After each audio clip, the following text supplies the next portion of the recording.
Good morning everyone, welcome to TET and CTET cracker channel.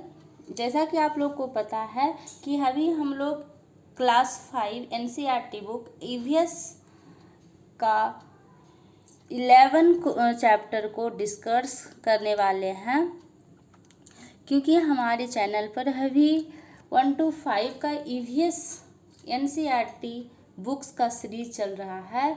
इससे पहले हम लोग ने क्लास 2 और 3 को कंप्लीट कर दिया है, 4 को भी, और आज हम लोग क्लास 5 के बुक्स को डिस्कस करेंगे।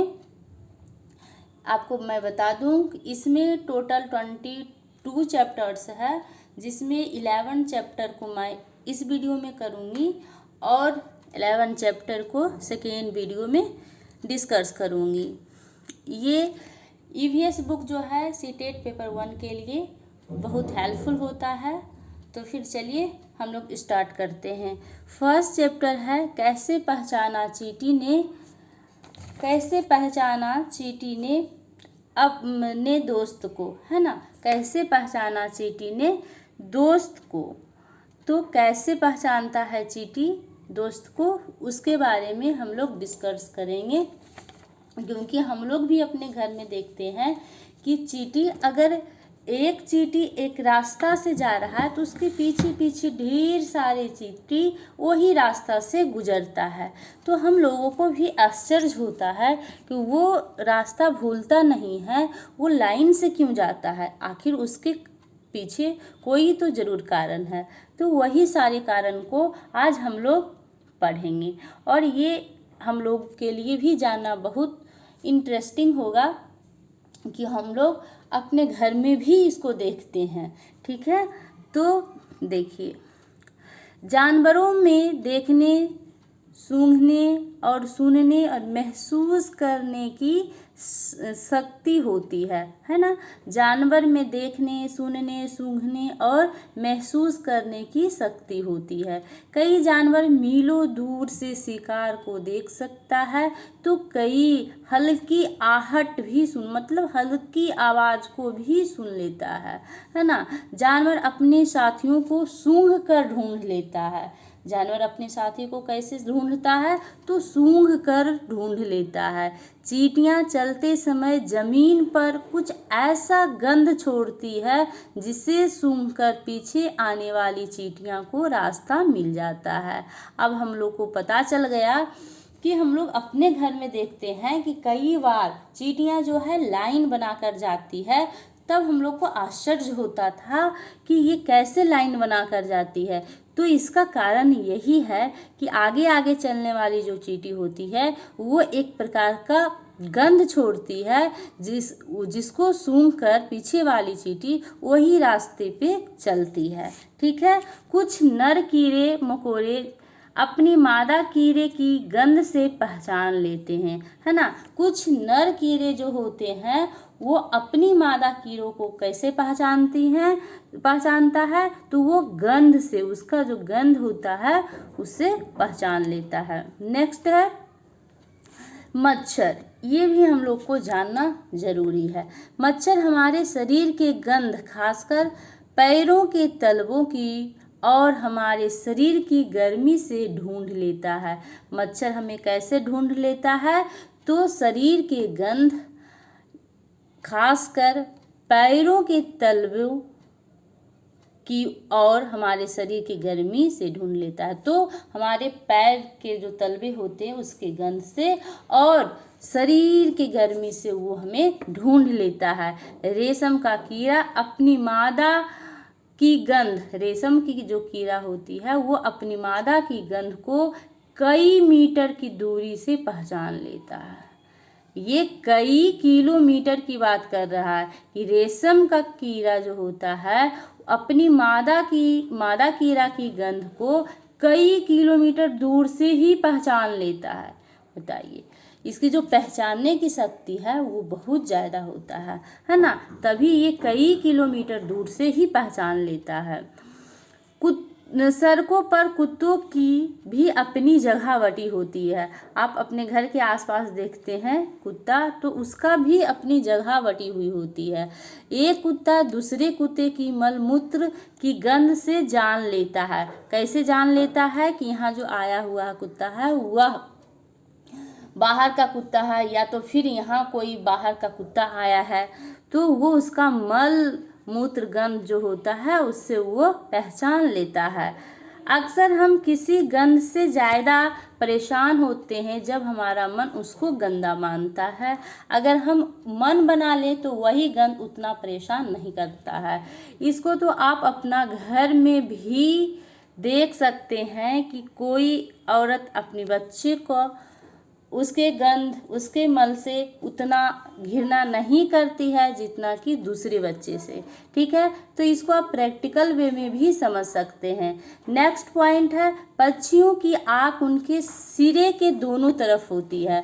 पक्षियों की जो आँख होती है उसके सिरे के दोनों तरफ होती है। ये एक ही समय अलग अलग चीज़ों पर नज़र डाल सकती है। पक्षियाँ जो है वो एक ही समय में अलग अलग चीज़ों पर नज़र डाल सकती है ना। जब ये बिल्कुल सामने देखते हैं तो इनकी दोनों आँखें एक ही चीज़ पर होती है। ठीक है, जब पक्षी एकदम सामने देखेगा तब क्या होगा, इसकी जो दोनों आँखें हैं एक ही चीज़ पर टिकी रहेगी। ठीक है, क्योंकि दोनों अलग अलग चीज़ों पर नज़र डाल सकता है। और जब ये बिल्कुल सामने देखेगा, जब ये एकदम बिल्कुल सामने देखेगा, तब ये इनकी जो दोनों आँखें हैं एक ही चीज़ पर होती है। नेक्स्ट पॉइंट है, कई पक्षी अपनी गर्दन ज़्यादा हिलाते हैं। हम लोग भी देखते हैं कि कई पक्षी जो होते हैं अपना गर्दन बहुत ज़्यादा हिलाते डुलाते हैं और कई कम भी हिलाते हैं, क्योंकि ज़्यादातर पक्षियों की आँखें घूम नहीं सकती है। अब यहाँ से क्लियर हो रहा है कि कई पक्षी जो है ज़्यादा गर्दन क्यों हिलाता है और कई पक्षी जो है ज़्यादा गर्दन नहीं हिलाता। उसका रीज़न यह है कि कई पक्षी जो है, इसमें ज़्यादातर पक्षी ऐसा होता है जिसकी आँखें घूम नहीं सकती है। जब आँखें उसकी घूम नहीं सकती है तो वो गर्दन, जब उसको उस साइड देखना होगा तो वो गर्दन जब हिलाएगा डुलाएगा, उस तरफ हिलाएगा, उस तरफ घुराएगा, तभी ना उसको दिखाई पड़ेगा। तो उस तरफ देखने के लिए वो अपना गर्दन को क्या करता है, हिलाता है, उस तरफ घुमाता है। ठीक है, इसलिए वो अपना गर्दन को ज़्यादा हिलाता है। वे अपनी गर्दन हिलाकर ही आसपास देखते हैं, है ना। वो अपने गर्दन को क्या करते हैं, हिलाकर ही चारों तरफ देखते हैं, अपने आसपास देखते हैं। तो ये पॉइंट आप याद रखेंगे, ये क्वेश्चन आया हुआ भी है। पक्षियाँ अपना गर्दन ज़्यादा क्यों हिलाती हैं, तो क्योंकि ज़्यादातर पक्षियाँ जो होते हैं उसका जो आँख घूम नहीं सकता है। जब आँख उसका नहीं घूमेगा तो वो चारों तरफ किस तरह से देखेगा, जब तक वो गर्दन नहीं घुमाएगा तब तक उसे दिखाई नहीं पड़ेगा। तो वो चारों तरफ की चीज़ देखने के लिए गर्दन हिलाता है। ठीक है, नेक्स्ट पॉइंट है, चील, बाज और गीद। चील, बाज और गीद जैसे पक्षी हमेशा 4 गुना ज़्यादा दूर देख पाते हैं। ठीक है, ये जो है चील, बाज और गीद, ये हमेशा 4 गुना ज़्यादा दूरी देख पाते हैं। ये क्वेश्चन आया हुआ भी है,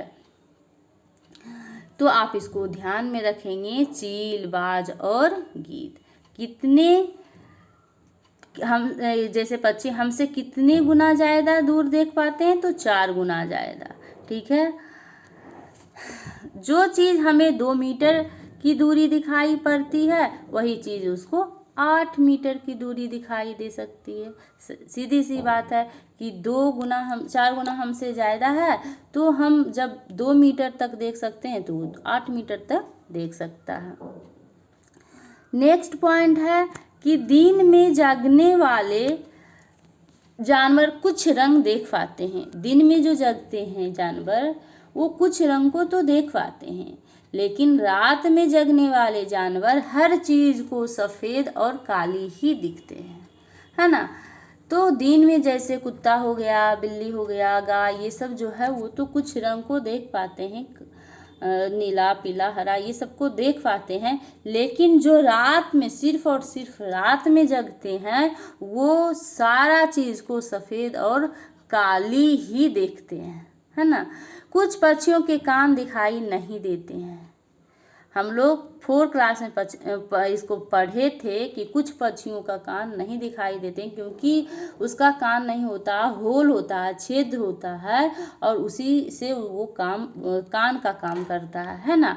तो उनकी बाहरी कान छोटे छोटे छेद होते हैं। क्यों नहीं दिखाई देते हैं? क्योंकि उसकी बाहरी कान जो है छोटे छोटे छेद होते हैं, जैसे छोटे छोटे छेद जैसे होते हैं जो उनके पंखों से ढके होते हैं। छेद तो होते हैं, साथ ही साथ क्या होते हैं, उनके जो पंख होते हैं उससे ढके होते हैं।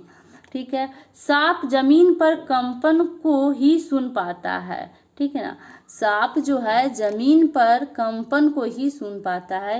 ये जो है यहाँ से क्वेश्चन आया हुआ है, आप प्रीवियस ईयर क्वेश्चन देखेंगे, यहाँ से क्वेश्चन आया हुआ है। सांप जमीन पर हुए कंपन को ही सुन पाते हैं। जब सांप जो है जब जमीन पर कंपन होता है तो उसको सुन पाता है। पक्षी और जानवर अपने साथियों को आई मुसीबत का संदेश देने के लिए खास तरह की आवाज़ निकालते हैं, है ना। जब पक्षी या जानवर अगर उसके साथी कोई मुसीबत में फंस जाता है तो खास प्रकार का आवाज़ निकालता है, और उससे उसके जो साथी होते हैं समझ जाते हैं कि हमारे साथी के ऊपर कोई मुसीबत आया हुआ है ना। जैसे उड़कर आने वाले दुश्मन के लिए एक तरह की आवाज़। अगर कोई दुश्मन, उसका शिकारी जो है उड़ कर आ रहा है, उसका जो दुश्मन उड़ कर आ रहा है तो उसके लिए आवाज़। जमीन पर चलकर आने के लिए दूसरी तरह का आवाज़। मतलब अलग अलग तरह के दुश्मन के लिए अलग अलग आवाज़ निकालता है। ठीक है। सर्दियों के दिनों में अचानक ही छिपकलियाँ गुम हो जाती है। हाँ, हम लोग इसको बहुत बार अपने घर में भी देखे हैं, और बहुत आश्चर्य भी लगता था कि जब सर्दी का दिन आता था तो छिपकली अचानक गुम हो जाता था। ऐसा क्यों? तो सर्दियों के दिन में अचानक छिपकलियाँ क्या हो जाती हैं, तो गुम हो जाती है। ठीक है। कुछ जानवर तूफान या भूकंप आने से कुछ समय पहले अजीब हरकत करने लगते हैं, है ना। कुछ जानवर जो है तूफान या भूकंप आने से पहले कुछ समय पहले अजीब हरकत करने लगते हैं। तो यहाँ भूकंप जब आता है तो कुत्ता को, सांप को, जो धरती पर रेंगता हुआ रहता है, तो उस सब को पहले कुछ अजीब फील होता है, वो अपना एक्टिविटी में चेंज लाता है और कुछ अलग सा हरकत करने लगता है। ठीक ना। जो लोग जंगल में रहते हैं और जानवरों को के इस व्यवहार को समझते हैं वे जान लेते हैं कि भूकंप आने वाला है ना। तो जो लोग जंगल में रहते हैं और वो बार बार तो वो जानवर को देखते रहते हैं, तो जब भूकंप आने वाला होता है तो उस जानवर का जो चेंज होता है एक्टिविटी, उसको देख करके जो उसका अलग सा हरकत होता है उसको देखकर समझ लेते हैं कि कुछ अनहोनी होने वाली है ना।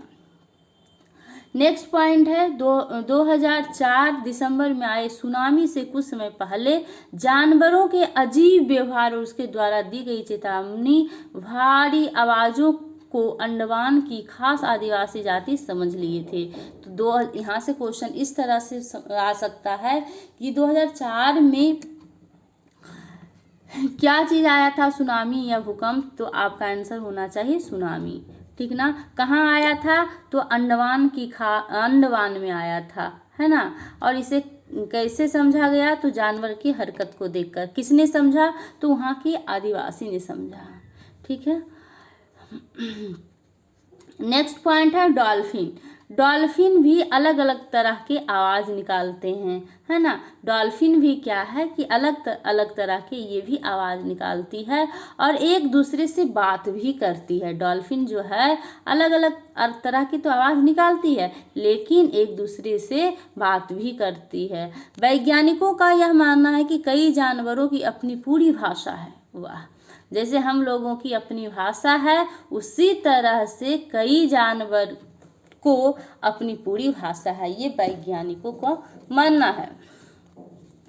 बहुत से जानवर किसी खास मौसम में लंबी गहरी नींद में चली जाती है और यही कारण जो है छिपकली का है। छिपकली भी सर्दी के दिन में अचानक गायब हो जाना, डैट मीन्स वो गहरी नींद में चली जाती हैं, है ना। बहुत से जानवर किसी खास मौसम में लंबी गहरी नींद में चले जाते हैं, जैसे कि सर्दियों में अचानक ही छिपकलियाँ की कहीं गुम हो जाती है, तो उतना दिन पूरा ठंडा छिपकलियाँ नहीं दिखती है, वो नींद में सो जाती है ना, इसलिए नहीं दिखती है।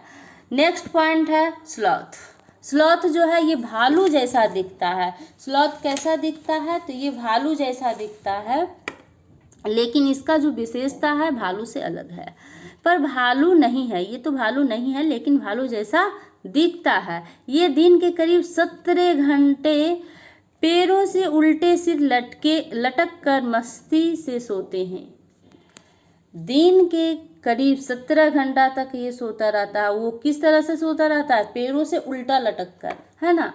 ये जिस पेड़ पर रहते हैं उसी की पत्तियां खाकर पलते हैं, है ना। ये जिस पेड़ पर रहते हैं उसी की पत्तियां खाकर पलते हैं, ठीक है। जब ये अपने पेड़ के सारे पत्ते खाकर खत्म कर देते हैं तो वे वापस पेड़ पर चल जाते हैं, तब वे वापस दूसरे पेड़ पर चले जाते हैं। लगभग 40 वर्ष के अपने पूरे जीवन में ये मुश्किल से 8 पेड़ों पर घूमने की तकलीफ उठाते हैं। ये सप्ताह में एक बार ही शौच करने के लिए नीचे उतरते हैं।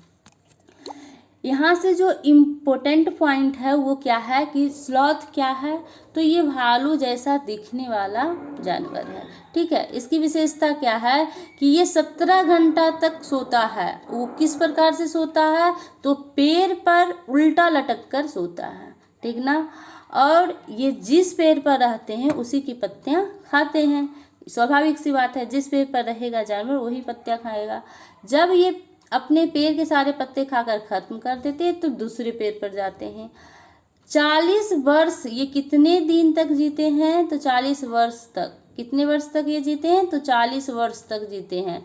अपने 40 वर्ष के समय में, 40 वर्ष के दरमियान जो है ये 8 पेड़ों पर घूमने की तकलीफ कर उठाते हैं, है ना। मतलब ये 8 पेड़ों पर रहते हैं। एक खत्म हुआ तो दूसरा, दूसरा खत्म हुआ तो तीसरा, इस तरह से ये 8 पेड़ पर रहने का तकलीफ उठाते हैं। ये सप्ताह में कितने बार शौच करने के लिए नीचे उतरते हैं, तो मात्र एक बार। अब कुछ जानवर कितने घंटा सोता है उसके बारे में देख लीजिए। गाय जो है 4 घंटे सोती हैं, अजगर 18 घंटा सोता है, जिराफ 2 घंटा और बिल्ली 12 घंटा सोती है। बाघ, तो इस सब में जो सोने का जो सबसे कम टाइम किसका है, जिराफ का है। जिराफ 2 घंटा ही सोता है। उसके बाद अगर सबसे अधिक किसका है, तो अजगर का, उसके बाद बिल्ली का और फिर गाय का, फिर सबसे कम जिराफ का। तो सबसे कम घंटे तक कौन सोता है, जिराफ। सबसे ज़्यादा घंटा तक कौन से होता है, तो अजगर, ठीक ना। बिल्ली 12 घंटा सोती है और गाय जो है 4 घंटा सोती है। अब बाघ के बारे में कुछ समझ लीजिए इसके पॉइंट। बाघ अंधेरे में हमसे 6 गुना बेहतर देख सकता है ना। हम लोग सबसे पहले ही पढ़े थे कि जानवर में देखने, सूंघने और आहटें सुनने का जो है शक्ति होती है, महसूस करने का शक्ति होती है। तो ये जो बाघ है इसको हमसे 6 गुना, अंधेरे में अगर हम थोड़ा दूर देख सकते हैं तो उससे 6 गुना दूर वो बाघ देख सकता है, ठीक है। बाघ अंधेरे में 6 गुना बेहतर देख सकता है हम लोगों से। बाघ की मूंछें हवा में कंपन को भांप लेती है ना। बाघ का जो मूंछ होता है वो हवा में कंपन हुआ तो उसको भी भांप लेता है और उसे शिकार की बिल्कुल सही स्थिति का मालूम पता चल जाता है ना। हवा में भी अगर कंपन हुआ है तो वो समझ जाता है कि किस तरह से कंपन हुआ, क्यों हुआ। इससे उन्हें अंधेरे में भी रास्ता ढूंढने में मदद मिलती। स्वाभाविक सी बात है कि अंधेरे में अगर वो देखने की शक्ति उसमें है तो वो रास्ता भी ढूंढ लेगा, है ना। बाघ अपने इलाके में मूत्र करके अपनी गंध छोड़ जाते हैं और यह इलाका कई किलोमीटर बड़ा हो सकता है। एक बाघ किसी दूसरे बाघ के मूत्र की गंध को झट से पहचान लेता है। फिर उस इलाके में घुसना है या नहीं यह तो बाघ की मर्जी है। अच्छा, जिस तरह से कुत्ता को हम लोग देखे थे कि मूत्र से वो भी पहचान लेता था, और उसी तरह से यहाँ बाघ का भी हो रहा है कि बाघ भी पहचान लेता है कि ये जो गंध है ये दूसरे कुत्ते का है, इसमें हमें घुसना है कि नहीं घुसना। इसका जो एरिया होता है बहुत बड़ा होता है। बाघ मौके के अनुसार अपनी आवाज़ बदलता है। वाह, बाघ जो है समय के अनुसार, उसको मौके के अनुसार अपना आवाज़ भी बदल लेता है। गुस्से में अलग आवाज़, और बाघिन को अगर बुलाना हो तो उसके लिए अलग आवाज़। कभी कराहना तो कभी गुर्राना, है ना। बाघ का गुर्राना 3 किलोमीटर दूर तक सुना जा सकता है। तो बाघ का जो गुर्राना है वो कितने दूरी तक सुना जा सकता है? तो 3 किलोमीटर तक सुना जा सकता है। 3 किलोमीटर दूर अगर आप रहेंगे और बाघ 3 किलोमीटर दूर से गरज रहा है तो आपको सुनाई पड़ जाएगा। बाघ हवा से पत्तों के हिलने और शिकार के झाड़ियों में हिलने से हुई अंतर को भाप लेता है। इसको जो सूंघने भापने का जो शक्ति है बहुत तीव्र है, इसलिए बाघ जो है हवा से पत्तों को हिलने और शिकार के झाड़ियों में हिलने से अंतर समझ जाता है कि पत्ता जो है क्यों हिला, हवा से हिला या कोई शिकार आया उसके कारण हिला। तो ये इतना समझ लेता है। बाघ के दोनों कान बाहर की आवाज़ इकट्ठा करने के लिए अलग अलग दिशाओं में बहुत ज़्यादा घूम जाते हैं। वो अलग अलग दिशा में घूम जाता है आवाज़ को सुनने के लिए। नेक्स्ट पॉइंट है, निम्न जानवरों को मारा जाता है तो कौन सा जानवर को मारा जाता है? हाथी को मारा जाता है। किस लिए हाथी को मारा जाता है? तो हाथी को मारा जाता है उसके दांत के लिए, है ना। उसके दांत से एक कलाकारी होता है इसलिए। और गैंडे को मारा जाता है उसके सींग के लिए। शेर, मगरमच्छ और सांप को मारा जाता है उसके खाल के लिए। कस्तूरी हिरण, ये बड़ी फेमस है। कस्तूरी हिरण को थोड़ी सी खुशबू उसमें होती है इसलिए उसको मारा जाता है। ठीक है। हमारे देश में बाघ और अन्य जानवरों की गिनती इतनी कम हो गई है कि इन्हें लुप्त हो जाने का खतरा है ना। हमारे देश में बाघ और अन्य जानवर की जो है संख्या बहुत कम हो गई है। ऐसा आशंका जताया जा रहा है कि कुछ दिन में ये लुप्त हो जाएंगे।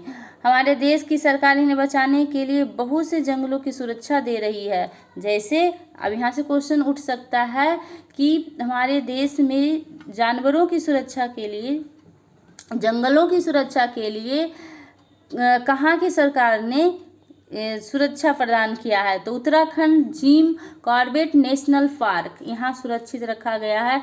राजस्थान केवलादेव घना नेशनल पार्क भरतपुर, इन जंगलों में जानवरों का शिकार करना मना है, यहाँ सुरक्षित किया गया है। दूसरा चैप्टर है कहानी सपेरों की, है ना। सपेरों की कहानी है, ये भी इम्पोर्टेंट चैप्टर है। यहाँ से क्वेश्चन आते ही आते हैं और कई बार यहाँ से क्वेश्चन आए हैं। कावेलिया जो सांपों को अपनी बीन की धुन पर नचा सकते हैं उसे कावेलिया कहते हैं। तो कावेलिया किसे कहते हैं?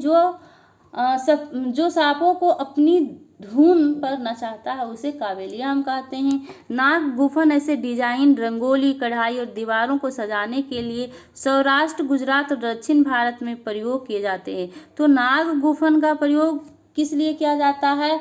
तो डिजाइन, रंगोली के डिजाइन करने के लिए, कढ़ाई के लिए, दीवारों को सजाने के लिए। कहाँ? तो सौराष्ट्र में, गुजरात और दक्षिण भारत में प्रयोग किया जाता है। सपेरे अपने कंधे पर कांवर जैसे पिटारी लटका कर रखते हैं। आप सपेरे को कभी देखे होंगे तो वो क्या करता है, कांवर जिस तरह से होता है उस तरह से सांप के पिटारे दोनों तरफ लटका कर रखता है और ये अपने सांप को बांस की टोकरी में रखते हैं। और सांप को किसकी टोकरी में रखता है? तो बांस की टोकरी में रखता है। नेक्स्ट पॉइंट है सांपों का नाच देख लेने के बाद भी लोग वहीं रुके रहते हैं। हाँ, जब आपके आसपास कोई अगर सांप वाला जादू दिखाने वाला आता है या तो सांप दिखाने वाला आता है तो वो कुछ कुछ बोलकर आपको डरा देता है। आप उसको देखने के बाद, उसका प्रोग्राम देखने के बाद वहीं रुके रहते हैं। उन्हें पता होता है कि कावेलिया के टीन के डिब्बे में लोगों की कई रोगों की दवा होगी और उसके जो डिब्बा होता है उसमें कई प्रकार की दवाएं होती है। ये सभी जड़ी बूटियां हम जंगल से इकट्ठा करते हैं। दवाइयों के बदले इन्हें कभी अनाज दे देते हैं तो कभी पैसा, और बस इसी तरह इनकी गुजर बसर हो जाती है। कावेरिया जो होता है उसका गुजर बसर इसी तरह से होता है। बीन, तुंबा और खंजरी और ढोल, ये तीनों जो है, ढोल के अलावा बाकी 3 बाजे सूखी लौकी से बनाए जाते हैं, है ना। ये तीनों बाजा की तरह है। और बीन, ढोल को छोड़कर, सिर्फ ढोल को छोड़कर बीन, तुंबा और खंजरी जो है ये सूखी लौकी से बनाया जाता है, ठीक ना। नेक्स्ट पॉइंट है सांपों को मारने की बात।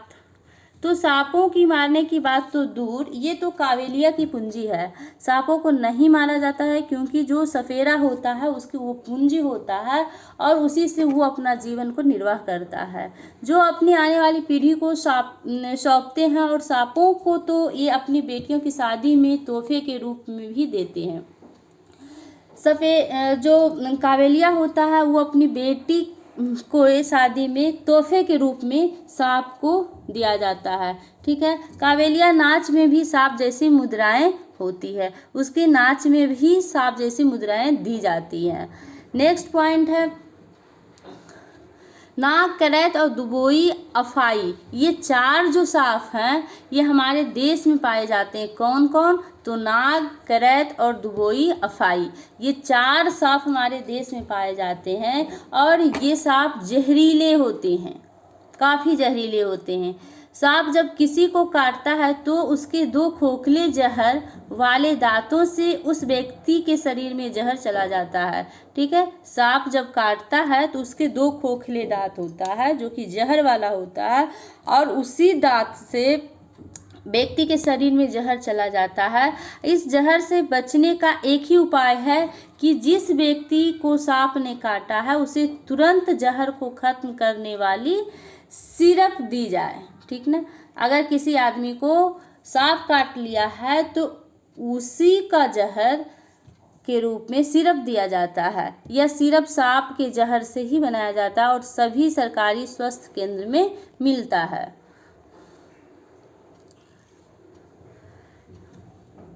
यहाँ कुछ एक्टिविटी दिया हुआ है। बनाओ एक अनोखी कठपुतली। एक पुरानी जुराब लो जिसे मोजा कहते हैं, उसे चित्र में दिए गए तरीके से अपने हाथ पर पहनो इस तरह से, और आँखों के लिए 2 बिंदी या बटन चिपकाओ। जीभ बनाने के लिए लाल कागज की पट्टी काट कर चिपकाओ। पट्टी की दूसरे सिर पर जीभ के लिए काट लगाओ। लग रहा है ये साफ है। अब आप मज़े से इस कठपुतली से खोलो, है ना। तो सांप के तरह ये फिगर बन गया है, तो इस तरह से आप भी बना सकते हैं। नेक्स्ट चैप्टर है 3, चखने से पचने तक। चखने से पचने तक, है ना। अब ये शीर्षक को ही देखकर हम लोग को पता चल रहा है कि इसमें कुछ खाने वाने का चीज़ होगा, उसके लिए डिस्कशन किया गया होगा। तो खाने की चीज़ों का स्वाद हम जीभ से चखकर और नाक से सूंघकर करते हैं। तो यहाँ से क्वेश्चन बन सकता है कि खाने की चीज़ों का स्वाद जो है हम किस तरह से कर सकते हैं।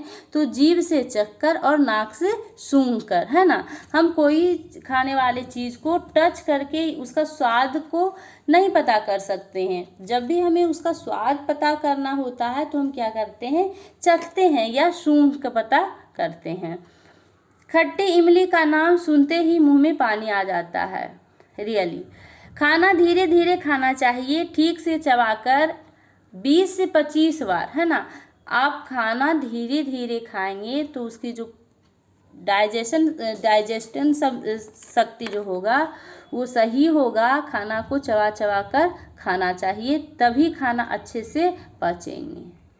डाइजेशन सही से होगा।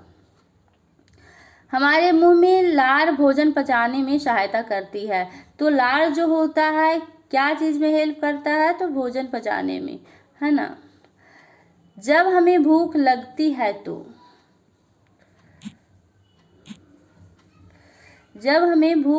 है तो भूख से तो मेरे सिर में दर्द हो जाता है। ये भूख लगने पर कुछ कुछ इस तरह का कारण होता है। जब भूख लगती है तो गुस्से आता है। हाँ, कोई व्यक्ति को जब भूख लगता है तो उसे बहुत गुस्सा भी आता है और कई को सिर दर्द भी होता है। जब मेरी बहन को भूख लगती है तो वह रोती है। हाँ, बच्चे को आप देखेंगे कि उसे भूख लगेगी तो वो क्या करेगी? रोएगी। मुझे भूख लगती है तो मैं भू करता हूँ। कुत्ता जो है उसे भूख लगता है तो भू करता है। जब मैं भूखा होता हूँ तो थका थका महसूस होता है। हाँ, अगर आप भूखे रहेंगे तो थका थका फील करेंगे। नीतू को पूरा दिन लगातार उल्टी होती है, सही होती रही और साथ में दस्त भी लग गए थे। उसके पिताजी ने उसे पानी में नमक और चीनी घोलकर पीने के लिए दिया। शाम को डॉक्टर के पास जाने के लिए वह बिस्तर से उठी तो चक्कर खाकर गिर पड़ी। वे उसे गोद में उठाकर डॉक्टर के पास ले गए। डॉक्टर ने नीतू को अस्पताल में भर्ती होने को कहा और ग्लूकोज चढ़ाया, है ना। खाना और पानी शरीर में ना रुकने की वजह से शरीर में कमजोरी हो जाती है। तो शरीर में कमजोरी क्यों हो जाती है? खाना और पानी शरीर में नहीं रुकने की वजह से कमजोरी फील होती है। पेट खराब है ना, पेट खराब है इसलिए शरीर में खाना पानी नहीं रुक रहा। ग्लूकोज चढ़ाने से बिना खाए पिए जल्दी ताकत मिल जाती है। ग्लूकोज चढ़ाने से क्या होता है? एनर्जी मिलती है, मिल जाएगी हिम्मत, है ना। तो जब ताकत मिलेगी तो हिम्मत भी मिलेगा। ग्लूकोज शुगर के रूप में हमारे शरीर को ताकत देता है। ग्लूकोज जो होता है किस रूप में हमारे शरीर को ताकत देता है? तो शुगर के रूप में।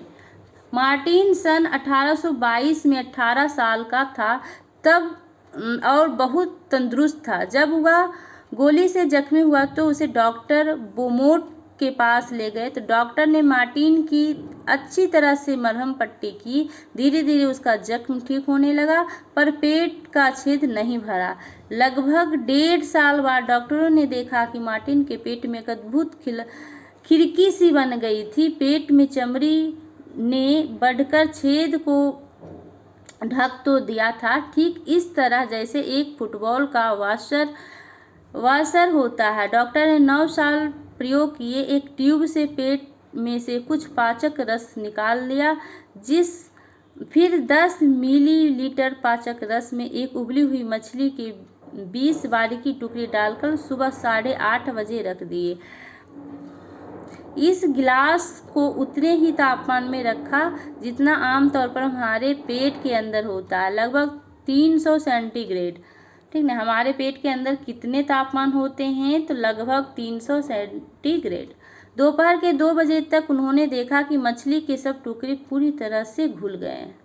ये प्रयोग किया, एक्सपेरिमेंट किया, ठीक ना, हमारा जो भोजन है पेट के अंदर कैसे पचता है।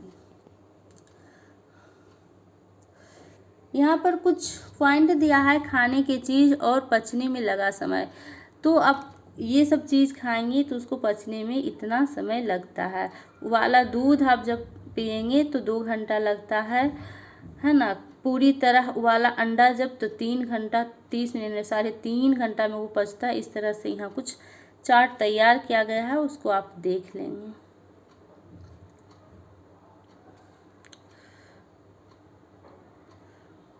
नेक्स्ट है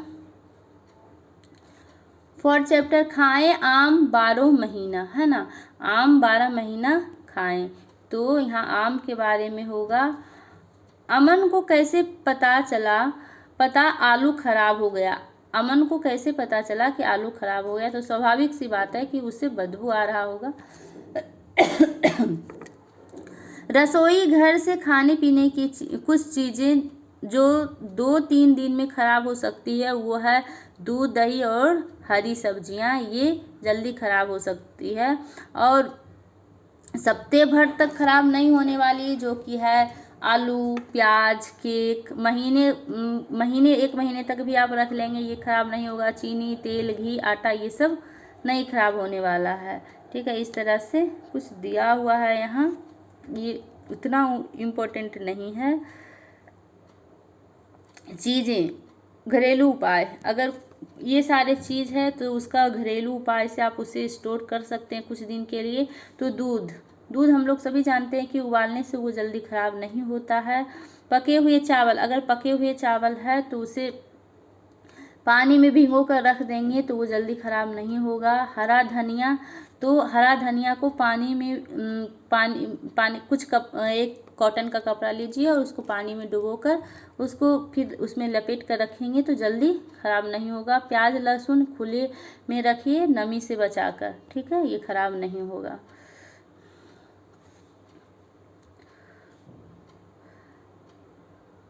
ये सब उतना इम्पोर्टेंट नहीं है। अब हम लोग चलेंगे 5 चैप्टर पर, बीज और बीज, है ना। टी पर टाइम बीज लिखा हुआ है। तो चने और 3 कटोरियाँ, पहली कटोरी में चने के 4-5 दाने और कटोरी को पानी से पूरा भरें। दूसरी कटोरी में भी उतने ही चने भींगी हुई रुई या कपड़े में रख दें, ध्यान रहे कपड़ा या रुई सूखने ना पाए। तीसरी कटोरी में केवल चने ही रखें, तीनों कटोरियों को ढक दें। इनमें दूसरी कटोरी में बीजों को पानी मिलती है तथा बीजों में बदलाव, बीज फूल कर बड़े हो जाते हैं, फलस्वरूप बीजों में अंकुरन होता है ना। शिकारी पौधे, कुछ ऐसे पौधे भी होते हैं जो चूहों, मेढकों, कीड़े मकोड़े और छोटे जीव को शिकार करते हैं। हाँ, ये इम्पोर्टेंट पॉइंट है कि कुछ कौन सा पौधे होते हैं जो चूहे, कीड़े और छोटे कीड़े मकोड़े को शिकार बनाते हैं, तो वो है निपथिन्स जो है ये छोटे छोटे कीड़े, चूहे, मेढक को अपना शिकार बनाते हैं, सबसे ज़्यादा मशहूर हैं, है ना। यह ऑस्ट्रेलिया, इंडोनेशिया और भारत के मलेशिया राज्य में पाया जाता है। तो निपथिन्स जो है कहाँ पाया जाता है, ये ऑस्ट्रेलिया, इंडोनेशिया और भारत के मेघालय राज्य में पाया जाता है। इसका आकार लंबे घरे जैसा होता है जिसके ऊपर पत्तियां ढक्कन लगा देता है ना। इसका जो आकार होता है घरे के टाइप होता है और इसके ऊपर पत्तियां एक ढक्कन का काम करती है। घरे से खास खुशबू निकलती है, ये क्वेश्चन आया हुआ है, इस पर आप लोग ध्यान देंगे।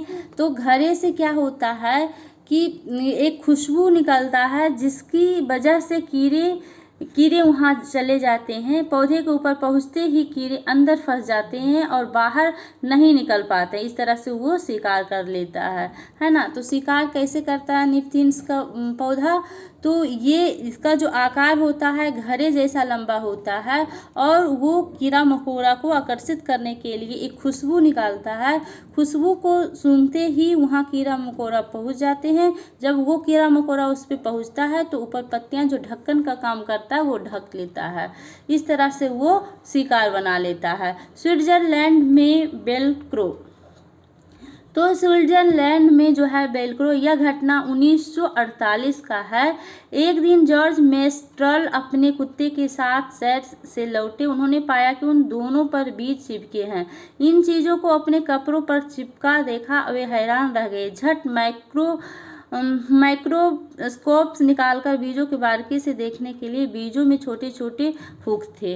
अच्छा, इनकी मदद से बीज कपड़े के रेशे पर अटक गए थे। यह देखकर मेस्ट्रल को आइडिया आया कि वेलक्रो बनाने का, इससे दोनों सतह चिपक जाती है और खुलने पर चरचर की आवाज़ होती है। अक्सर हमारे बस्ते, कपड़े और जूते, पट्टे इत्यादि में इसका प्रयोग किया जाता है। आपका जो शूज में ये लगा हुआ होता है वेलक्रो, जो चरचर की आवाज़ होती है, यहीं से बनाया जाता है और यहीं से स्टार्ट हुआ और इसका यूज हम लोग अभी कर रहे हैं। पौधे स्वयं भी अपने बीजों को दूर छिटके देते हैं और जैसे सोयाबीन की फलियां पककर सूख जाती है और चिटक कर बिखरने लगती है ना। तो वो जब पौधा का बीज पौधा में रहने के कारण सूख जाता है तो स्वयं फट जाता है और बिखर जाता है। मिर्ची हमारे देश में पुर्तगाल देश के व्यापारी दक्षिण अमेरिका से भारत आया। मिर्ची हमारे देश में कहाँ से आया? तो अमेरिका से, दक्षिण अमेरिका से आया, है ना। दक्षिण अमेरिका से मिर्ची और टमाटर दोनों आया। अफ्रीका से क्या आया? कॉफ़ी और भिंडी। अफ्रीका से क्या आया? कॉफ़ी और भिंडी। यूरोप से गोभी और मटर। असम से चाय और चीन से सोयाबीन, है ना, चीन से सोयाबीन। और बाद में ये जो अमेरिका से आने लगा। देसी हम लोग का क्या है? तो बैगन, मूली, सेम, करेला, आम, संतरा, बेर, केला, परवल, टिंडा और मेथी हम लोग का देसी है। ये हम लोग इंडिया में ही इंडिया से ही ये है, ये कहीं विदेश से नहीं आया है। नेक्स्ट चैप्टर है बूंद बूंद दरिया दरिया, है ना, बूंद बूंद दरिया दरिया। राजस्थान के जैसलमेर जिले में 650 साल पुराना तालाब है। कितने साल पुराना? तो 650 साल पुराना। कहाँ है? तो राजस्थान में है। किस जिले में? तो जैसलमेर में, है ना, जैसलमेर में, जिसे घर सीसर के नाम से जानते हैं। तो घर सीसर क्या है? ये तालाब है। कहाँ है? तो राजस्थान में है। सर यानी तालाब, है ना, सर मीन्स तालाब होता है। तो घर सीसर, यह राजा घरसी ने लोगों के साथ मिलकर बनाया था। अच्छा, राजा घरसी ने इसे बनवाया था, इसीलिए इसका नाम घर सीसर रखा गया। मीलों तक फैले इस घर सीसर के बारिश का पानी इकट्ठा होता है। जो वहाँ बारिश का पानी मीलों तक फैले हुए है उसको इसमें इकट्ठा किया जाता था। और यह तालाब इस तरह बनाया गया था कि जब पानी से भर जाता था तो बाकी पानी बहकर नीचे बने हुए तालाब में चला जाता। जब वह भी मतलब वो भी तालाब भर जाता था तो पानी तीसरे तालाब में चला जाता। इस तरह से 9 तालाब एक दूसरे से आपस में जुड़े हुए थे। घर सीसर में कितने तालाब एक दूसरे से मिले जुले थे? तो 9 तालाब। पूरे साल पानी की कोई परेशानी नहीं होती थी, पर आज घर सीसर जैसे उजड़ सा गया है। और आज क्या हुआ? इसमें पानी उनी कुछ नहीं है, उजड़ सा गया है ना। 9 तालाबों के रास्ते में मकान और कॉलोनियाँ बन गई है। अब 9 जो तालाब था उसके रास्ते में क्या हो गया? मकान वगैरह बन गए हैं। अल बरूनी जिस देश से भारत आए थे आजकल उसे उज्बेकिस्तान कहते हैं। तो अल बरूनी कहाँ से भारत आए थे? उज्बेकिस्तान से आए थे के नाम से जाना। इन्होंने इस समय के तालाब के बारे में लिखा है। बहुत बड़े बड़े भारी पत्थरों और लोहे के कुंडों और सरियों से जोड़कर तालाब बना था। ये घर सीसर जो था इसकी व्याख्या किसने की थी? तो अल बरूनी ने की थी। तो किससे बना हुआ तालाब था? तो लोहे के कुंडों और सरियों से बना हुआ था, है ना। इसके चारों तरफ चबूतरे थे और इन चबूतरों के बीच ऊपर से नीचे जाती हुई सीढ़ियाँ की लंबी कतार थी। अच्छा, उसमें घुसने के लिए सीढ़ियाँ भी थी और लोगों के उतरने चढ़ने के रास्ते अलग होते थे। यहाँ कभी भीड़ लगने से परेशानी नहीं होती थी। आज इतिहास पढ़ने वाले लोग को अल बरूनी की किताबों से उस जमाने के बारे में बहुत कुछ पता चलता है। ऐसे ही अन्य इतिहास के स्रोत जैसे इमारतें। तो इतिहास के स्रोत क्या क्या चीज़ है? इमारतें, दस्तावेज, सिक्के, चित्र आदि। डाक टिकट 1973 में छपी थी। डाक टिकट कब छपी थी? तो 1973 में छपी थी, जब उनके जन्म के 1000 साल पूरे हुए थे। जब इनके जन्म के 1000 साल पूरे हो गए थे तब डाक टिकट छपी थी। लोग बारिश की हर बूंद की कीमत तो जानते थे। बारिश की हर बूंद की कीमत जानते थे, इसीलिए वो तालाब बनाया गया था कि बारिश का पानी वहाँ इकट्ठा किया जाए। यह एक साझी ज़रूरत थी। मतलब साझी ज़रूरत मीन्स होती है जो सबकी ज़रूरत है ना। तालाब में से कुछ पानी ज़मीन सोख लेती और इस तरह आसपास के कुओं और बावड़ियों में भी पानी पहुंच जाता था। आसपास के ज़मीन भी नम और उपजाऊ होती थी। तालाब से कई तरह के फ़ायदा होते थे। ठीक है। राजस्थान में जैसलमेर के अलावा बहुत से इलाके ऐसे जहां साल में बस 10-12 दिन ही बारिश होती है। साल में कितने दिन बारिश होती है? तो 10-12 दिन। यहाँ की नदियाँ में भी साल के कई महीने पानी नहीं रहती। यहाँ की नदियाँ में भी पानी नहीं रहती है क्योंकि बारिश ही नहीं होती है। बावड़ी, सीढ़ियाँ जमीन के नीचे कई मंजिलें तक जा रही है। पानी ऊपर से खींचने के बजाय लोग खुद पानी तक पहुँच सकते, इसलिए कुछ लोग इसे सीढ़ीदार कुआं भी कहते। बावड़ी को कुछ लोग जो है सीढ़ीदार कुआं भी कहते हैं। मुसाफिरों के लिए पानी का इंतजाम प्याऊ या मशक। तो मुसाफिरों का जो पानी का इंतजाम था उसको किस नाम से जानते थे? प्याऊ या मशक के नाम से जानते थे। साल पुराने पानी के स्रोत। तो कई साल पुराने पानी का स्रोत क्या था? बावड़ी, तालाब और नौला या धारा, है ना। उत्तराखंड, पानी से जुड़े कई रिवाज त्योहार का जश्न मनाया जाता है। कहाँ? उत्तराखंड में। राज्य में पानी से जुड़ी एक रिवाज है क्या? कि नई दुल्हन आती है, वो झरने या तालाब पर जाकर सिर झुकाती है। अब आजकल शहर में रिवाज का एक मजेदार रूप दिखाता है कि दुल्हन घर ही में किसी नल के पास जाकर पूजा करती है, क्योंकि झरने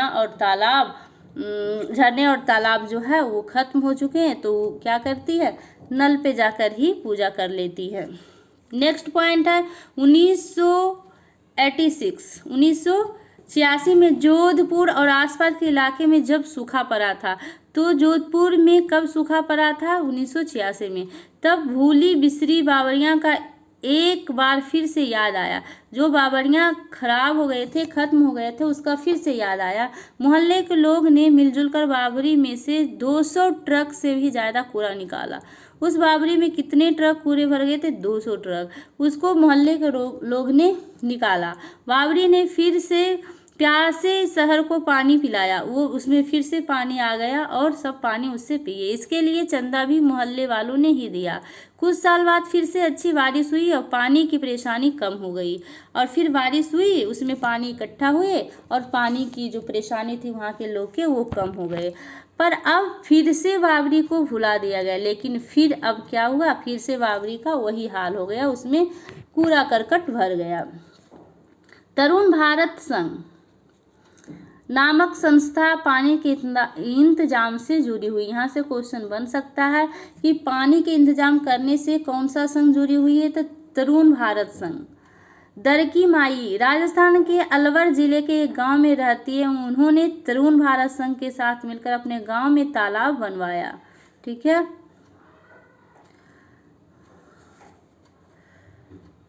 पृथ्वी पर पानी सभी का है साझा। पृथ्वी पर जो है पानी का सभी का साझा है, सभी का जरूरत है। अब यहाँ पर हम लोग समझेंगे कि मृत सागर क्या है। सभी सागरों के पानी में नमक होता है, लेकिन मृत सागर जो है दुनिया के सबसे नमकीन सागर है। इतना नमकीन कि लगभग 1 लीटर में 300 ग्राम नमक निकलता है। मृत सागर में हम ऐसे तैर सकते हैं जैसे हम आराम से लेटे हैं। मृत सागर में बहुत आराम से लोग तैर सकते हैं क्योंकि वहाँ नमक का जो मात्रा है अधिक है। ठीक है। तो मृत सागर उसका नाम इसलिए रखा गया है कि वहाँ नमक का ज़्यादा मात्रा होने के कारण कोई जीव नहीं बच पाता है।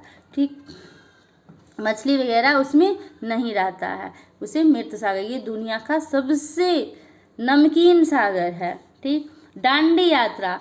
बहुत सालों से अंग्रेजों ने आम लोगों के नमक बनाने पर रोक लगाई हुई थी, ऊपर से टैक्स भी लगा दिया था। इस कानून से तो लोग अपने घर के इस्तेमाल के लिए नमक नहीं बना सकते थे। गांधी जी का कहना था कि जो चीज़ हमें कुदरत ने दी है उसे बनाने पर बंदिश कैसी। अहमदाबाद से डांडी की समुद्र तट तक की यात्रा में गांधी जी ने अपने अनुयायियों के साथ नमक कानून तोड़ा। यह घटना 1900। तो डांडी यात्रा जो नमक सत्याग्रह था वो कब हुआ था? 1930 में। कहाँ से कहाँ तक? अहमदाबाद से समुद्र के तट तक, है ना। नमक बनाना। नमक कैसे बनाया जाता है? समुद्र के पानी को जमीन पर क्यारियों की तरह बनाए गए गड्ढों में भर दिया जाता है और तेज धूप में पानी सूख जाता है और नमक का ढेर वहीं रह जाता है। इस तरह से नमक बनाया जाता है। 8 चैप्टर है मच्छरों की दावत। तो मच्छरों की दावत क्या है उसको देखेंगे।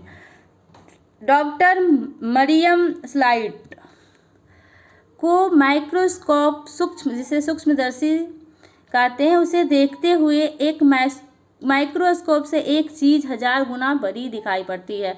तो माइक्रोस्कोप से कोई छोटी चीज़ जितनी शेप में है उससे 1000 गुना ज़्यादा बड़ी दिखाई पड़ती है। इसलिए खून के अंदर की बारीकी साफ दिखाई पड़ती है। इसलिए ब्लड को जो है माइक्रोस्कोप से देखने पर उसकी बारीकी से साफ साफ सब कुछ दिखाई पड़ता है, और कई माइक्रोस्कोप से तो इससे भी ज़्यादा बड़ा दिखाई पड़ता है ना। तो माइक्रोस्कोप को भी जो शक्ति होता है वो अलग अलग होता है। मच्छर, क्या तुम किसी को जानते हो जिसे कभी मलेरिया हुआ है? कैसे पता लग पाया कि उन्हें मलेरिया है? हाँ, मेरे एक दोस्त को मलेरिया हुआ है, रक्त जांच से पता चला। तो मलेरिया का पता कैसे चलता है? तो उसको ब्लड टेस्ट होता है, उससे पता चलता है। उन्हें मलेरिया होने पर क्या क्या तकलीफ हुई थी? जब किसी को मलेरिया हो जाता है तो उससे क्या तकलीफ होता है? तेज बुखार होता है, बार बार ठंड लगकर बुखार आता है ना। मच्छरों को काटने और कौन कौन सी बीमारियां होती है? तो मच्छरों को काटने से और कौन कौन सी बीमारियां होती है इसको आप याद रखेंगे। डेंगू, चिकनगुनिया, फाइलेरिया, ये तीनों जो है मच्छर को काटने से होता है। तो बरसात के मौसम में मलेरिया ज़्यादा फैलता है। मलेरिया किस मौसम में ज़्यादा फैलता है? बरसात के मौसम में फैलता है। मच्छरों से बचाने के लिए तुम्हारे घर में क्या क्या उपाय किया जाता है?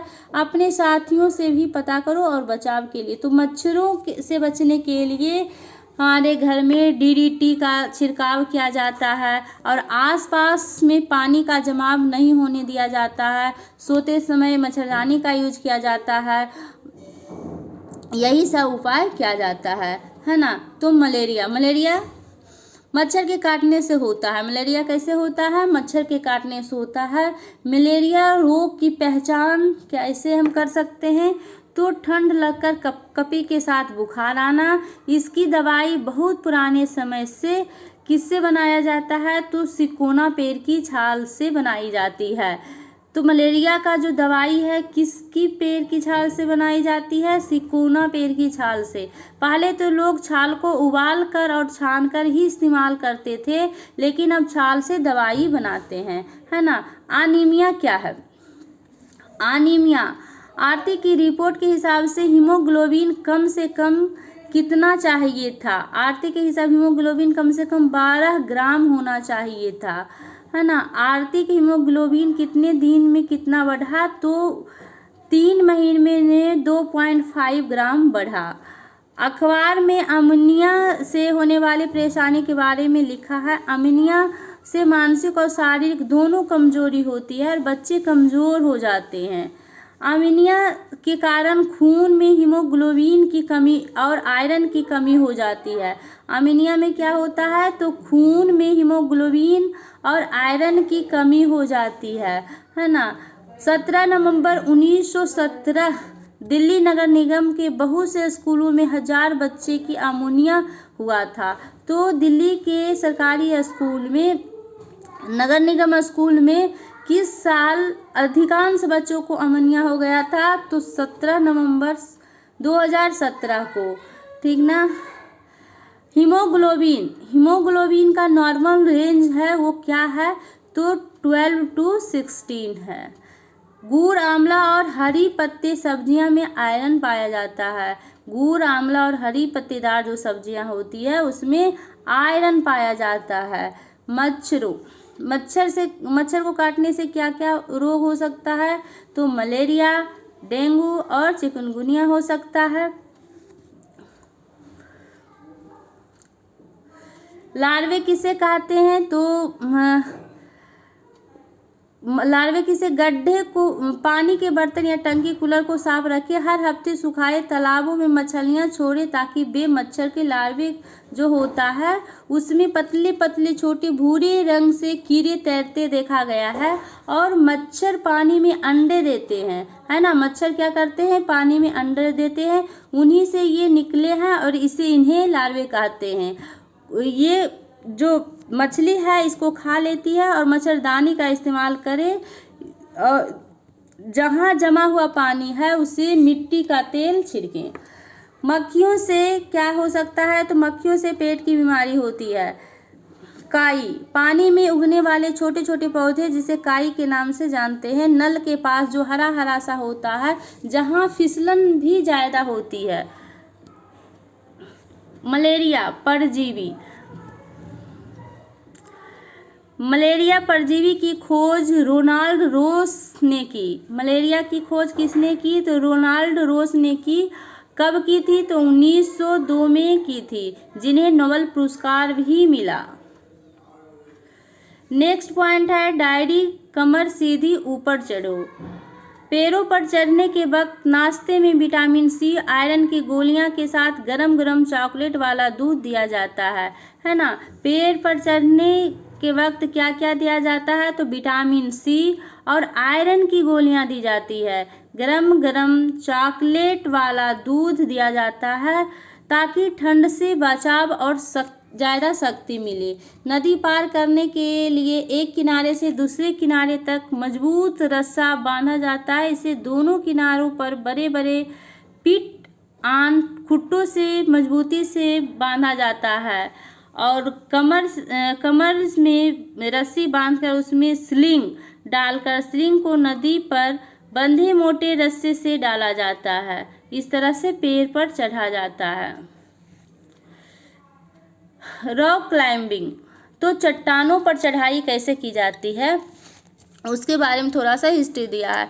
10 फरवरी सन 1984 90 का कोण बना 84 में 90 का कोण बनाते हैं।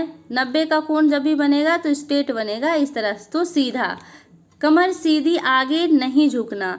फीट पर लदे बैग, खाने का डिब्बा, पानी का बोतल, रस्सी, हुक और प्लास्टिक सीट, डायरी और टॉर्च, तौलिया, साबुन और बिन चीटर जिसे जैकेट कहते हैं, और सीटी, ग्लूकोज, गुड़, चना और कुछ खाने पीने का सामान। पर्वतारोहण में वापसी उतरना को रैपलिंग के नाम से जाना जाता है। तो रैपलिंग क्या है, जब पर्वत पर उतरा जाता है उसे रैपलिंग कहते हैं। मशहूर पहाड़ी गीत गाते हुए नाचने लगी और बीरू पाको मारा माशा काफल पोका चैता मैरी छैला, इस तरह से कुछ गीत है उसको दिया गया है यहाँ। नेक्स्ट पॉइंट है एवरेस्ट पर चढ़ने वाली प्रथम महिला। एवरेस्ट पर चढ़ने वाली प्रथम भारतीय महिला बछेंद्री पाल कब चढ़ी थी, तो 23 मई 1984 को चढ़ी थी। कितने टाइम में, तो वह 1:07 पर चढ़ी थी और इसकी ऊंचाई क्या थी, तो 8,900 ऊंची चोटी माउंट एवरेस्ट, जो कि नेपाली नाम सागर माथा है। नेपाल में से सागर माथा के नाम से जाना जाता है एवरेस्ट को, चोटी को। उन्होंने वहां माथा टेका, तिरंगा गाड़ा और कई फोटो भी खींचे। करीब 43 मिनट वह दुनिया की सबसे ऊंची चोटी पर रही। वो एवरेस्ट के चोटी पर कितनी मिनट रही, तो 43 मिनट रही।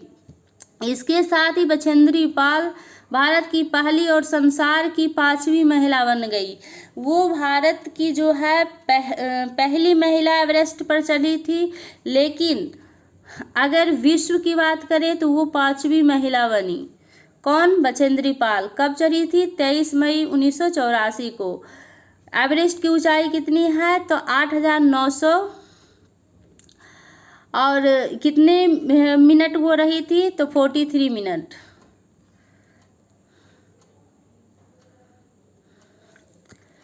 गोलकोंडा के किले के बाहरी दीवार में 87 बुर्ज हैं, है ना। सन 1518 से 1687 तक यह कुतुब शाही सुल्तानों ने एक के बाद एक राज किया। गोलकोंडा में 1518 से लेकर 1687 तक कुतुब शाही सुल्तान ने राज किया। सन 1200 में यह किला मिट्टी का बना था और दूसरे राजाओं का राज था। 1200 में ये मिट्टी का बना हुआ था और दूसरा राजा का भी राज था। अंग्रेजब तोप का इस्तेमाल अंग्रेजब ने किया। तो सबसे पहले तोप का इस्तेमाल किसने किया, अंग्रेजब ने किया। अंग्रेज़ बादशाह की पूरी फौज बंदूक और तोपों के साथ यहाँ हमला करने आई थी, पर वह किले में घुस नहीं पाई। किला इतना मजबूत था। उसकी पूरी सेना 8 महीना तक बाहर ही बैठी रही। अंग्रेज का जो सेना था वो पूरी सेना कितने महीने तक बैठी रही किला के बाहर? तो 8 महीने तक। कासे गोलकोंडा के किले में थी। वह कांसे की बनी है। कांसे की चीज़ हजारों साल पहले से आदिवासी बनाते थे, तो आदिवासी कांसे से परिचित थे। इसका यूज वो हजारों साल पहले कर रहे थे। अब कांसा बनता कैसे है जो देखिए, गहरी खानों से तांबा और टीन निकालकर पिघलाकर कांसा बनाया जाता है। तो तांबा और टीन को मिलाने से क्या बनता है? कांसा बनता है। तांबा और टीन को मिलाने से कांसा बनता है। कांसा का जो जानकारी था वो आदिवासी को था। फतेह दरवाजे पर खड़े होकर कुछ भी बोले तो राजा के महल में सुनाई देता है। फतेह दरवाजे कुछ भी बोलने से राजा के महल में सुनाई देता है। सुल्तान अबुल हसन को गाना बजाना और कुचिपुड़ी नृत्य, जो कि आंध्र प्रदेश का है, बहुत पसंद था। किसको? सुल्तान अबू हसन को। गतिविधियां के जरिए बच्चों को यह सोचने के लिए प्रोत्साहित करें कि उस समय के रहन सहन, व्यवसाय, खान पान आदि कैसे रहे होंगे, और अभिनय करके, चित्र बनाकर, कहानी बनाकर या किसी भी तरह से उसे समझाएं। यहाँ गतिविधियां करने के लिए कहा ये बच्चों के लिए है, आप लोग के लिए नहीं है। हैदराबाद के म्यूजियम। हैदराबाद के म्यूजियम की क्या विशेषता है? तो इस म्यूजियम में गोलकोंडा किले के आसपास खुदाई के दौरान मिली चीज़ें थी जो यहाँ स्टोर करके रखा हुआ है। बर्तन, औजार, जेवर और हथियार वगैरह ये जो है कहाँ है? तो गोलकोंडा में जो औजारें मिली थी वो कहाँ है? वो हैदराबाद के म्यूजियम में अभी भी है। नेक्स्ट चैप्टर है 11, आज का लास्ट चैप्टर है सुनीता अंतरिक्ष में। ये इम्पोर्टेंट चैप्टर है। सुनीता विलियम सुनीता बनना तो गोताखोर चाहती थी, है ना। सुनीता क्या बनना चाहती थी? गोताखोर, पर बन गई हेलीकॉप्टर पायलट। क्या बन गई? हेलीकॉप्टर का पायलट बन गई। अंतरिक्ष में सबसे लंबे समय तक रहने वाली प्रथम महिला। हम लोग अभी क्या देखे थे? तो बछेंद्री पाल एवरेस्ट पर चढ़ने वाली सबसे इंडिया की प्रथम महिला थी। अब यहाँ अंतरिक्ष में सबसे लंबे टाइम तक रहने वाली प्रथम महिला कौन है? सुनीता विलियम। सुनीता विलियम। ये दोनों पॉइंट पर अब कंफ्यूज मत होइएगा। और 6 महीने से भी ज़्यादा ये अंतरिक्ष में रही। कितने महीने तक रही? तो 6 महीने से भी ज़्यादा अंतरिक्ष में स्पेसशिप से गई थी। किस तरह से गई थी? तो स्पेसशिप से गई थी। ये पृथ्वी से 360 किलोमीटर दूर स्पेसशिप में गई थी। अंतरिक्ष में एक जगह टिककर तो बैठ ही नहीं सकते। अंतरिक्ष में एक जगह टिककर आप नहीं बैठ सकते हैं। अब चांद की बात कर लेते हैं। दिल्ली में तो कुछ दिनों तक चांद के निकलने और डूबने का समय तालिका दिया गया है। तो यहाँ दिल्ली में जो चांद निकलता है और डूबता है उसका टाइम दिया गया है और कुछ दिन तक इस तरह से निकलता है। 28/10/2007 चांद निकलने का समय था 9:16 और डूबने का 8:05। 29/10/2007 तो चांद जो निकलने का टाइम था वो 20:17 था और डूबने का 10। इस तरह से यहाँ पर दिया गया है। तारे अक्सर टिमटिमाते हैं। कई चमकती चीज आदि तेज गति से दिखे तो वे उपग्रह हो सकती है ना। कि अगर कोई चीज चमकती तेज गति दिखाई देती है तो वो क्या हो सकती है? उपग्रह। टूटता तारा उल्का पिंड होता है। टूटता तारा क्या होता है? उल्का पिंड होता है, जो पृथ्वी के वायु में आते ही क्या होता है? घर्षण से जल जाता है। 1969